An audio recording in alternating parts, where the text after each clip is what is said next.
Em nome do Pai, e do Filho, e do Espírito Santo. Amém. Evangelho de Jesus Cristo segundo São Lucas. Glória a vós, Senhor. Naquele tempo, disse Jesus aos fariseus: havia um homem rico que se vestia com roupas finas e elegantes e faziam festas esplêndidas todos os dias. Um pobre chamado Lázaro, cheio de feridas, estava no chão, à porta do rico. Ele queria matar a fome com as sobras que caíam da mesa do rico. E além disso, vinham os cachorros lamber suas feridas. Quando o pobre morreu, os anjos levaram-no para junto de Abraão. Morreu também o rico e foi enterrado. Na região dos mortos, no meio dos tormentos, o rico levantou os olhos e viu de longe Abraão, com Lázaro ao seu lado. Então gritou: Pai Abraão, tem piedade de mim. Manda Lázaro molhar a ponta do dedo para me refrescar a língua, porque sofro muito nessas chamas. Mas Abraão respondeu: Filho, lembra-te de que recebeste teus bens durante a vida, e Lázaro, por sua vez, os males. Agora, porém, ele encontra aqui consolo e tu és atormentado. E além disso, há um grande abismo entre nós. Por mais que alguém desejasse, não poderia passar daqui para junto de vós, e nem os daí poderiam atravessar até nós. O rico insistiu: Pai, eu te suplico, manda Lázaro à casa do meu pai, porque eu tenho 5 irmãos. Manda preveni-los, para que não venham também eles para esse lugar de tormento. Mas Abraão respondeu: eles têm Moisés e os profetas, que os escutem. O rico insistiu: não, pai Abraão, mas se um dos mortos for até eles, certamente vão se converter. Mas Abraão lhes disse: se não escutam a Moisés nem aos profetas, eles não acreditarão, mesmo que alguém ressuscite dos mortos. Palavra da salvação. Glória a vós, Senhor.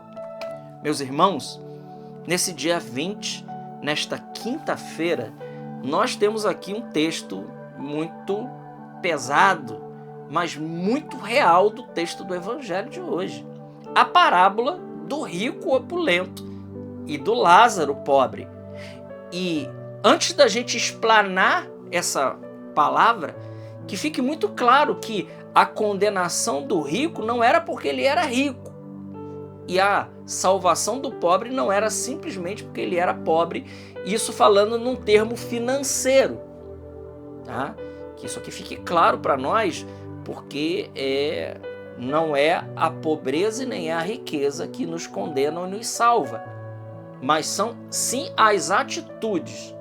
Então, as atitudes do rico opulento é que levou ele à condenação. Dito isto, nós aqui podemos ver claramente a existência do inferno e da condenação e do sofrimento que há no inferno.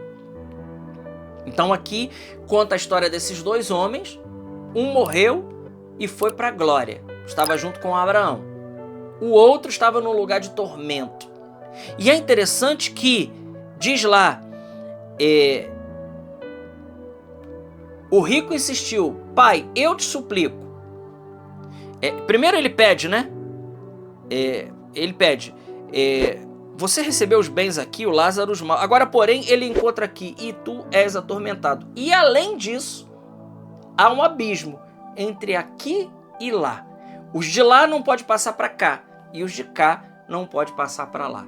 Bom, primeira coisa que esse texto do Evangelho ele está querendo dizer para nós é que isso que o catecismo afirma categoricamente como doutrina, a existência e a eternidade do inferno. Isso o catecismo fala isso categoricamente. O inferno existe e é eterno. E aqueles que uma vez condenados ao inferno, eles não podem sair mais de lá. Isso aqui significa dizer algumas coisas. Algumas coisas que, por exemplo, até os nossos irmãos protestantes às vezes não entendem. Né? Eles dizem assim: como pode rezar para uma pessoa que depois que morreu para que ela se salva? Ora, nesse ponto eles estão corretos. Só que eles não esquecem que nós não rezamos. Aqui que está o importante da doutrina católica. Nós não rezamos para uma pessoa que já morreu para que ela se salve. Nós rezamos para que ela entre no céu. Então, nós rezamos para aquelas pessoas que supomos estar no purgatório.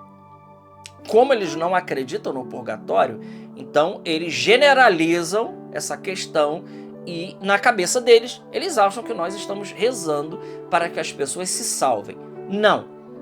Depois que a gente der o último suspiro aqui nesse mundo, diz o texto, diz a doutrina católica sobre o juízo particular, a partir do momento que nós morremos, imediatamente após a nossa morte, nós nos encontraremos com o nosso Senhor. E já ali, antes do juízo final, nós seremos julgados. Salvação, podendo passar pelo purgatório ou condenação.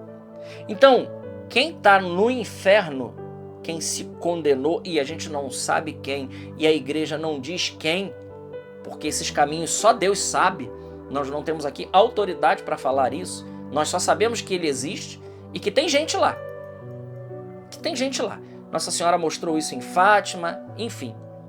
Mas o tempo de mérito e o tempo de se salvar é agora, enquanto estamos vivos. Então nós não rezamos para que as pessoas se salvem depois da morte. Isso seria um absurdo. Não é isso. Nós rezamos pelos defuntos, supondo que aquelas pessoas que nós estamos salvando, que estamos rezando, elas se salvaram e estão no purgatório. Como o purgatório é a entressala do céu, a gente poderia dizer assim, um lugar de tormento, sim, de purificação, para poder entrar na visão beatífica de Deus. Então nós rezamos para que aquelas pessoas, elas vão logo contemplar a Deus. Por isso oferecemos missas em sufrágio das almas do purgatório, aplicamos para elas as indulgências, sejam plenárias ou sejam as indulgências parciais. Tudo isso nós fazemos em benefício daquelas almas que se salvaram. Isso aqui é importante a gente colocar. O tempo de se salvar é enquanto nós estamos vivos. Depois que morrer, veja, no momento da nossa morte, nós seremos congelados naquele estado. Se você estiver naquela hora em amizade com Deus e não estiver totalmente purificado, você se salvará, mas irá para o purgatório. Se você estiver em amizade com Deus e totalmente purificado, você voará como os grandes santos direto para o céu e contemplará a glória de Deus. Agora, infelizmente, aqueles que se ouvirem do Senhor, afastai-vos de mim, malditos, ide para o fogo eterno, preparado para o diabo e seus anjos desde toda a eternidade, ide para lá. Essa é uma palavra que a gente não quer ouvir de nosso Senhor, mas, meus irmãos, é uma palavra verdadeira. Nós não podemos brincar com algo tão sério que é a nossa salvação. Por isso, o tempo que nós estamos vivendo, esse tempo chama-se misericórdia. Misericórdia. É o tempo da misericórdia. Por quê? Porque enquanto meu coração está batendo, enquanto eu estou vivo, eu posso decidir.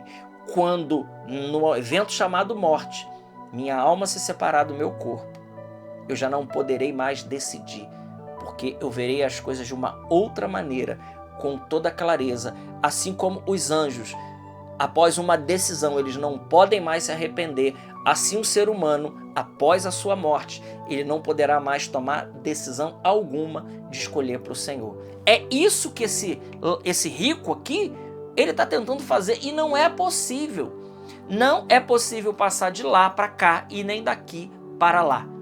Uma vez nesse estado para sempre. Eu sei que isso é muito sério, eu sei que isso é muito pesado, mas é a oportunidade que Deus está nos dando nesta vida de escolher.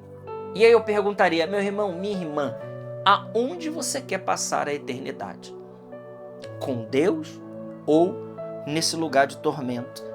Veja, o rico manda Lázaro molhar pelo menos a ponta do dedo para refrescar esse sofrimento que eu estou passando aqui. E aqui não quero nem entrar no mérito, mas várias santas místicas e tem escritos falando um pouco dos tormentos do inferno, né? Se passou 5.000 anos, está apenas no começo. Se passou 10 milhões de anos, está apenas no início. Essa é a eternidade das penas do inferno. E nós não queremos isso, porque não fomos criados para isso. Então, o evangelho de hoje ele é muito sério e ele está nos chamando, ele está nos dizendo a respeito de algo. Existe depois dessa vida condenação e salvação. Existe, né, glória e existe tormento. Existe glória e existe sofrimento. E aí, meu irmão? Não vamos deixar a nossa salvação para amanhã. Tempo de quaresma, tempo de escolhermos verdadeiramente o caminho certo. Glória ao Pai, ao Filho e ao Espírito Santo, como era no princípio, agora e sempre. Amém. Salve Maria Imaculada.